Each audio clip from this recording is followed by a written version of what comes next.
بسم اللہ الرحمن الرحیم۔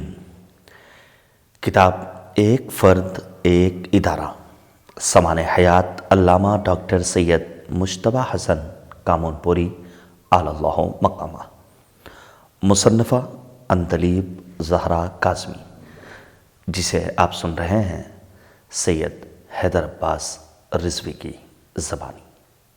اساتذہ علامہ کامون پوری تاباسرا اکثر فرصت کے اوقات میں اپنے زمانے کے علماء، اساتذہ اور افاضل کا تذکرہ کرتے تھے، خصوصاً اپنے استادوں کا ذکر بڑی عقیدت سے کرتے تھے۔ آپ کے اساتذہ میں مولانا سید محمد سجاد صاحب مرحوم بنارسی، مولانا حکیم ناظر حسین صاحب گوپال پوری مرحوم، مولانا اعجاز الحسنین صاحب بدایونی مرحوم، مولانا عبد الحسین صاحب مرحوم مدرس معقولات جامعہ سلطانیہ، مولانا عالم حسین صاحب مرحوم مدرس ادبیات، مولانا سید ہادی حسین صاحب قبلہ مدرس فقہ و اصول، نجم العلماء مولانا نجم الحسن صاحب قبلہ مرحوم، ظہیر الملت مولانا ظہور حسین صاحب مرحوم، مولانا محمد یوسف صاحب سنگی پوری مرحوم، مولانا ابو الحسن صاحب یعنی منن صاحب لکھنوی، شمس العلماء مولانا ابن حسن صاحب لکھنوی مرحوم، مولانا مفتی احمد علی صاحب مرحوم، مولانا عنایت اللہ صاحب فرنگی محلی مرحوم، مولانا محمد امید صاحب فرنگی محلی وغیرہ کے اسماء قابل ذکر ہیں۔ آپ اکثر شمس العلماء مولانا سید محمد باقر صاحب کی فقہی عظمت، شمس العلماء مولانا نجم الحسن صاحب کی تربیت و تعلیم و تنظیم، مولانا ظہور حسین صاحب کی قابلیت، مولانا سید محمد ہادی صاحب کے زہد و تقویٰ، مولانا راحت حسین صاحب گوپال پوری کے علم و فضل، مولانا امجد حسین صاحب مرحوم الہ آباد کی کثر نفسی اور علم و فضل اور تصنیف و تالیف، شمس العلماء مولانا سبط حسن صاحب مرحوم کی بے مثال خطابت، مولانا کلب حسین صاحب مرحوم قبلہ کی شیریں بیانی، مولانا محمد رضی زنگی پوری قبلہ کی جامعیت اور علوم مشرقی و مغربی میں وسعت اطلاع، مولانا حکیم علی اظہر صاحب اور مولانا علی حیدر صاحب مدیر اصلاح کھجوا سارن بہار کی فن مناظرہ میں مہارت، مولانا مرزا احمد علی صاحب امرتسری کی ذاکری میں تازگی اور مولانا مفتی محمد علی صاحب مرحوم کی عربی شاعری اور نثر میں قدرت کا ذکر فرماتے رہتے تھے۔ مصر کے علماء و اساتذہ میں علامہ شیخ محمد مصطفیٰ المراغی، علامہ شیخ طنطاوی جوہری، علامہ فرید وجدی مصنف دائرۃ المعارف الاسلامیہ، ڈاکٹر حسن ابراہیم حسن، علماء شام میں علامہ سید محسن الامین آملی مرحوم اور علماء عراق و ایران کے بہت سے علماء کا ذکر بڑی عقیدت و احترام سے کرتے تھے، خصوصاً علامہ آیت اللہ شیخ آغا بزرگ تہرانی کی کثر نفسی اور اعلیٰ خدمت کا ذکر بارہا آپ سے سنا ہے۔ اپنے زمانے تعلیم میں مافوق طلباء اور ساتھیوں کا بھی بڑی محبت سے ذکر فرماتے تھے، ان میں سے بعض نے علم و تدریس میں نمایاں جگہ حاصل کی۔ اجازات: بہت سے علماء نے آپ کی بلند علمی مراتب کا اعتراف کیا ہے اور آپ کو اجازت اجتہاد عطا فرمائے ہیں اور اپنے اجازات میں آپ کے علمی کمالات کا تذکرہ کیا ہے۔ علماء کرام نے جو اجازت عنایت کیے ہیں ان میں سے چند نقل کیے جاتے ہیں۔ نمبر 1، ایران کے زبردست عالم و مجتہد علامہ ابو عبداللہ الزنجانی مرحوم، ممبر اکیڈمی دمشق، پروفیسر تہران یونیورسٹی ایران نے، جو کہ بہت سی کتابوں مثلا کتاب تاریخ القرآن و زندگانی حسین ابن علی وغیرہ کے مصنف ہیں، محرم سن 1358 ہجری میں ایران سے اجازہ بھیجا تھا، جس کا ترجمہ سامعین کے لیے حاضر ہے۔ بسم اللہ الرحمن الرحیم۔ اللہ کی تعریف اور درود محمد مصطفیٰ اور ان کی آل اور پرہیزگار صحابہ پر علیہم الصلاۃ والسلام۔ اس کے بعد علماء کے شرف پر خداوند عالم کا یہ ارشاد گواہ ہے، شہد اللہ انہ لا الہ الا ہو والملائکہ واولو العلم قائما بالقسط، اور دینی فقہ، علم و یقین کے بزرگ ترین مقامات میں سے ہیں۔ ان نیکیوں میں سے جس کی سعادت مجھے قاہرہ میں حاصل ہوئی وہ علامہ کبیر اور دینی سردار ڈاکٹر سید مجتبیٰ حسن کامون پوری استاد اکبر جامعہ غفرانیہ لکھنؤ، جو قدیم اسلامی یونیورسٹی ازہر کے فارغ التحصیل ہیں، کی صحبت تھی۔ ان کے وسیع علم و ادب نے مجھے حیرت زدہ کر دیا اور مجھے اچھا معلوم ہوا کہ میں ایک سند وثیقہ ان کے لیے لکھوں جس سے ان کے کثیر معارف اور علوم اسلامیہ میں وسیع احاطہ، نحو و صرف، لغت، منطق، حکمت الہیہ، کتاب و سنت اور راویوں کے حالات اور اجماع کے مقامات اور اصول و فقہ کا اندازہ ہو سکے۔ میں نے ان میں ایک مستقیم ملکہ اور قدرت پائی جس سے ان میں اصول سے فروع کو نکالنے کی اور جزئیات کو ان کے قواعد تک پلٹانے کی اور تعارض کے مقام میں ترجیح کی قدرت پائی۔ یہ اللہ کے فضل سے اجتہاد کے مرتبے کو پہنچ گئے ہیں اور ان پر تقلید حرام ہو گئی ہے۔ ان پر لازم ہے یہ اپنی رائے اور اجتہاد پر عمل کریں۔ ان کو اس نعمت پر اللہ کا شکر ادا کرنا چاہیے۔ میں نے ان کو اجازت دی ہے میری طرف سے روایت کریں۔ میری تصنیفات کی، خصوصاً تاریخ القرآن کی میری سند سے جو مجھے امام سید حسن صدر آملی کاظمی اور علامہ عراق محمود لشکری لوسی اور امام سید بدر الدین دمشقی خدا ان پر رحم کرے سے حاصل ہوئی۔ میں خدا سے دعا کرتا ہوں کہ ان کو راہ راست کا الہام کرے اور ان کے قدم کو لغزشوں سے بچائے۔ اللہ سے صرف اس کے عالم بندے ہی ڈرتے ہیں۔ نمبر 2، عراق و ایران کے عظیم المرتبت صاحب نظر و اطلاع عالم بے مثال علامہ آقائے بزرگ تہرانی نجفی متوفی سن 1389 ہجری نے ذی-قعدہ سن 1375 ہجری میں آپ کو اجازہ عنایت فرمایا۔ آپ کی ساری زندگی مطالعہ و تصنیف و تالیف میں گزری ہے۔ آپ نے گراں بہا تصانیف چھوڑی ہیں، مثلا طبقات العلماء وغیرہ۔ بسم اللہ الرحمن الرحیم۔ ہندوستان کے شیعوں کی تاریخ بزرگی و شرف کے کارناموں سے بھری ہوئی ہے۔ یہاں کے لوگ پہلے بھی اور اب بھی ترقی کی شمع لیے ہوئے تھے، علوم کا بوجھ اٹھائے ہوئے تھے، ادب کے جھنڈے بلند کیے ہوئے تھے اور کر رہے ہیں، اور اسلام کے آثار کو زندہ کر رہے تھے اور کر رہے ہیں۔ ان میں عظیم ترین علماء اور متکلمین اور بڑے بڑے فلسفی و ادیب ابھرتے رہے۔ ان کے آثار تمام دنیا میں پھیل گئے۔ ان کی خدمات کا شمار اور ان کی تالیفات کا احاطہ نہیں ہو سکتا ہے۔ جہاں تک ہمیں ان کی تصنیفات معلوم ہو سکیں، ہم نے اپنی انسائکلوپیڈیا موسوم الذریعہ الی تصانیف الشیعہ میں ذکر کیا ہے۔ اسی طرح ہمیں ان کے حالات جہاں تک مل سکے ہیں، ہم نے اپنی دوسری انسائکلوپیڈیا طبقات و اعلام الشیعہ میں ان کا ذکر کیا ہے۔ اور اس آخری زمانے میں اس افق سے ایسے ستارے چمکے جن کا نور تمام دنیا میں پھیل گیا اور ہر طرف لوگوں نے اس سے روشنی پائی، اور اس فاضل جماعت کے پیش رو ہمارے فرزند علامہ متبحر، ادیب یکتا اور معلم دانا، ذکی، ذہین، فصیح، مقرر سید مجتبی حسن کامونپوری ہندی ہیں۔ اللہ تعالیٰ انہیں محفوظ رکھے۔ انہوں نے مختلف علوم میں مہارت پیدا کی اور پرانی و نئی ثقافت کو جمع کیا، یہاں تک کہ اس سے کامل حصہ پایا۔ یہ ان نوجوان ترقی پسندوں میں ہیں جن پر 20 سال قبل ہماری تعجب کی نظریں پڑتی تھیں۔ ہندوستان کا رسالہ الرضوان ان کے جامعہ ازہر مصر میں طالب علمی کے زمانے کی خبریں اور خدمات ہم تک پہنچاتا تھا۔ ان کا سارا مقصد اس وقت یہ تھا کہ مختلف حلقوں میں رونما ہونے والی مشکلوں کا حل پیدا کریں اور اسلامی فرقوں میں سمجھوتا کرائیں۔ ان سے گفتگو کے نتیجے میں مصر کے کچھ انشا پردازوں اور ادیبوں کے کئی بیانات شیعوں کی تعریف اور شیعہ سنی میں کوئی فرق نہ ہونے کے متعلق شائع ہوئے۔ اسی طرح صحیفہ سجادیہ کی مدح بھی ان کے قلم سے شائع ہوئی، جس کو انہوں نے اس ماحول میں پھیلا دیا تھا۔ شیعہ اور شاعری پر بھی مقالات شائع ہوئے تھے۔ اس کے علاوہ اور بہت سے موضوعات پر مقالات نکلے تھے، مجھے یاد نہیں ہیں، اور وہ سب رسالہ الرضوان میں موجود ہیں۔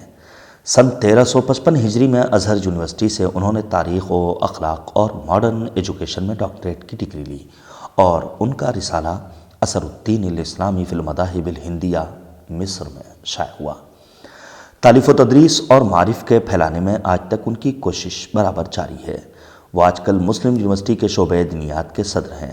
اپنے عمامے اور روحانی لباس کی حفاظت کرتے ہیں۔ یہ اس زمانے میں نجف اشرف میں اپنے جد امجد حضرت امیر المؤمنین علیہ السلام کی زیارت سے مشرف ہونے کے لیے آئے تھے، اور مجھ پر احسان کیا کہ مجھ سے ملے اور اپنی کتاب تاریخ ام سلمہ زوج رسول صلی اللہ علیہ وآلہ وسلم مجھے دکھائی، اور میں نے اسے سرسری طور پر پڑھا تو میں نے اسے ایک بہترین کتاب پایا جو اس جلیل القدر صحابیہ کی زندگی سے متعلق تھی۔ اس کا اسٹائل بہت دلکش اور بیان بہت مکمل ہے۔ میں نے ان کی دوسری تصانیف بھی دیکھیں۔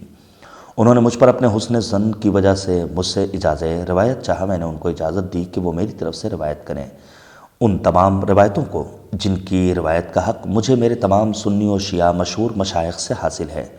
میں خاص طور سے ان کا ذکر کرتا ہوں جس نے سب سے پہلے مجھے حدیث کی تلقین کی اور مجھے شیوخ میں شامل کیا، یہ امام اہل حدیث و اخبار و رجال حجت الاسلام حاجی مرزا حسین نوری طبرسی قدس سرہ متوفی سن 1330 ہجری صاحب مستدرک الوسائل ہیں۔ ان کے 5 طریقوں سے مجھے حق روایت حاصل ہے، جس کا ذکر انہوں نے مستدرک کے آخر میں کیا ہے۔ پس خدا آپ کی برکتوں کو ہمیشہ رکھے۔ میری طرف سے ان تمام طریقوں سے جس کو چاہیں اور پسند کریں احتیاط کے ساتھ روایت کریں، اور میرے لیے میری زندگی و موت میں دعا کرتے رہیں۔ آپ پر سلام اور اللہ کی رحمت و برکت، اور ہمارے تمام مومن بھائیوں پر جو زمین کے مشرق و مغرب میں ہیں۔ یہ تحریر میں نے اپنی کانپتی ہوئی انگلیوں سے اپنے گھر میں نجف اشرف میں دوشنبے کی صبح کو 2 ذی القعدہ سن 1375 کو لکھی۔ نمبر 3، حجت الاسلام شمس العلماء مولانا ابن حسن صاحب قبلہ تاباسرا نے بھی آپ کو اجازت اجتہاد مرحمت فرمایا تھا۔ موصوف لکھنؤ کے خاندان اجتہاد سے تعلق رکھتے تھے اور خود بھی مشہور شیعہ عالم و مجتہد تھے۔ آپ آل انڈیا شیعہ کانفرنس کے صدر تھے۔ بسم اللہ الرحمن الرحیم۔ اللہ کی پے در پے نعمتوں پر اس کی حمد کرتا ہوں اور درود بھیجتا ہوں مخلص پیغمبر صلی اللہ علیہ وآلہ وسلم پر، جس نے گزشتہ انبیاء کی شریعت کو منسوخ کر دیا، اور ان کی آل پاک پر جو امت کے عام و خاص سب کے رہبر تھے، جب تک شب زندہ دار عبادت کرتے رہے اور بلبلیں شاخوں پر چہچہاتی نہیں۔ علی ابن حمزہ کی روایت ہے کہ میں نے امام جعفر صادق علیہ السلام کو فرماتے سنا کہ دینی بصیرت حاصل کرو، جو دینی بصیرت حاصل نہیں کرتا وہ بدو ہے۔ خداوند عالم اپنی کتاب میں فرماتا ہے کہ ان میں سے ہر گروہ کی ایک جماعت اپنے گھروں سے کیوں نہیں نکلتی تاکہ علم دین حاصل کرے، اور جب اپنی قوم کی طرف پلٹ کر آئے تو ان کو عذاب آخرت سے ڈرائے تاکہ یہ لوگ ڈریں۔ سورہ توبہ۔ میں نے اپنے دل کی گہرائی سے آواز سنی کہ میں ایک تحریر اپنے میوہ دل چراغ زیرکی مرکز کمالات اپنے شاگرد اور مسلم لیڈر علامہ حجت الاسلام ڈاکٹر سید مجتبیٰ حسن کامونپوری پرنسپل جامعہ غفرانیہ لکھنؤ کے وسیع معلومات کے اظہار کے لیے لکھوں۔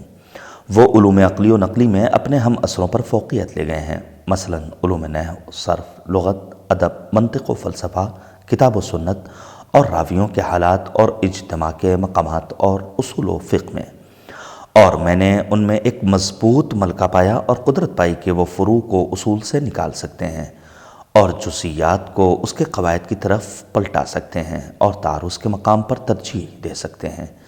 ہندوستان میں یہ وسیع قدرت میں نے دوسرے علماء میں نہیں دیکھی۔ وہ ورع و تقویٰ اور عفت اور اللہ کے خوف میں اس مقام پر پہنچ گئے ہیں جس سے خاندان رسالت کے اخلاق کی نمائندگی ہوتی ہے۔ اسی بنا پر میں نے ان کے لیے لکھا ہے کہ وہ ان لوگوں میں ہیں جن پر اجتہاد واجب ہو چکا ہے اور تقلید حرام ہو گئی ہے، اور میں نے ان کو اجازت دی کہ جن مرویات کی روایت میرے لیے صحیح ہے وہ ان کی روایت کریں۔ میں اللہ سے دعا کرتا ہوں کہ انہیں صحیح بات کا الہام کرے اور انہیں ٹھوکر سے بچائے۔ اللہ سے اس کے علماء ہی ڈرتے ہیں، میں ہوں گنہگار ابن حسن، اللہ اسے بخشے۔ نمبر 4، اجازت اجتہاد مفتی اعظم ہند حجت الاسلام مولانا مفتی سید احمد علی صاحب پرنسپل جامعہ نازمیہ لکھنؤ۔ بسم اللہ الرحمن الرحیم۔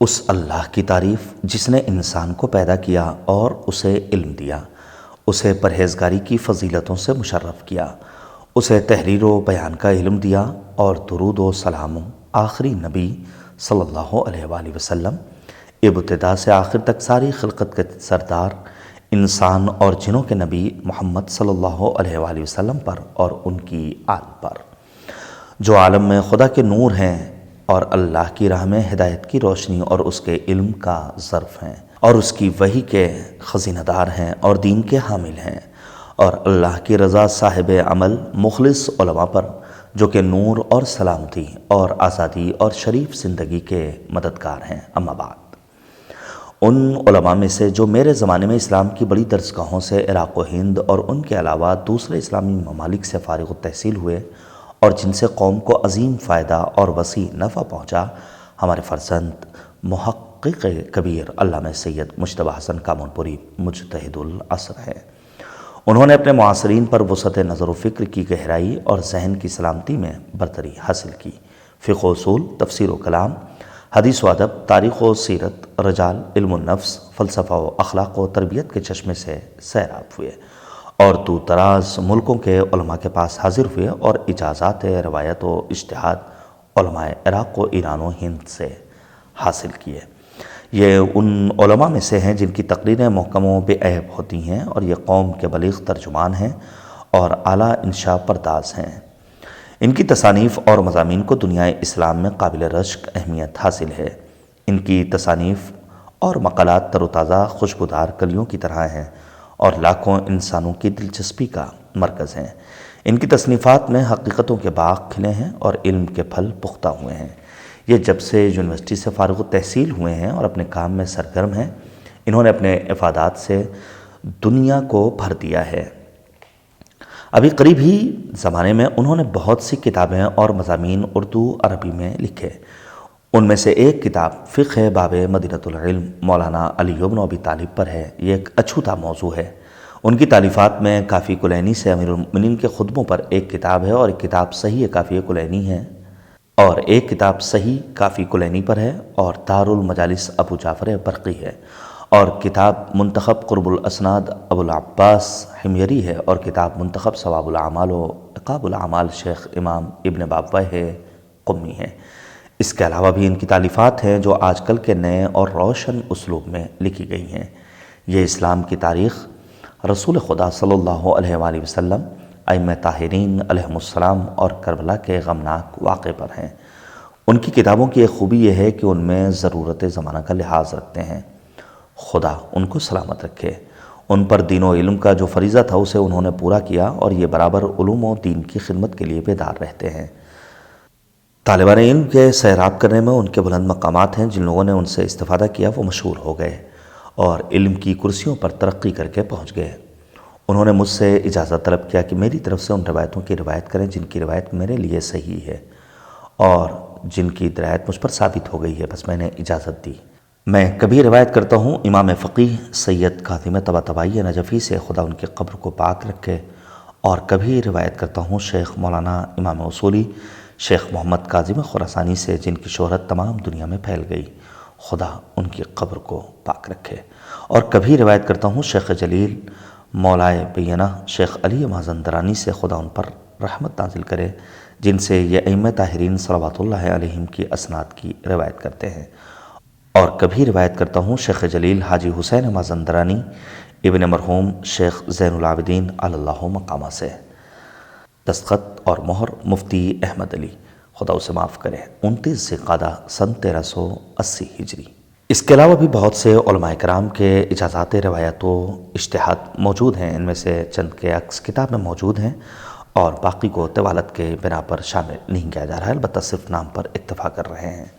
اجازہ آیت اللہ العظمیٰ آغا ابو المعالی شہاب الدین الحسینی المراشی النجفی سن 1955 قم ایران۔ نمبر 2، اجازہ حضرت آیت اللہ آغا حاج آغا بزرگ طاباسرا۔ نمبر 3، اجازہ حضرت آیت اللہ آغا حاج محمد جواد طباطبائی تبریزی طاباسرا۔ نمبر 4، اجازہ حجت الاسلام سید عبد الرزاق الموسوی النجفی سن 1372 ہجری۔ نمبر 5، مکتوب حضرت آیت اللہ علامہ سید علی کاشف الغطا نجف اشرف عراق۔ اس خط میں علامہ کامون پوری کی ایک کتاب پر ریویو ہے اور آپ کو ایک بڑا شیعہ عالم مانا گیا ہے۔ نمبر 6، مکتوب علامہ ابن عبداللہ زنجانی۔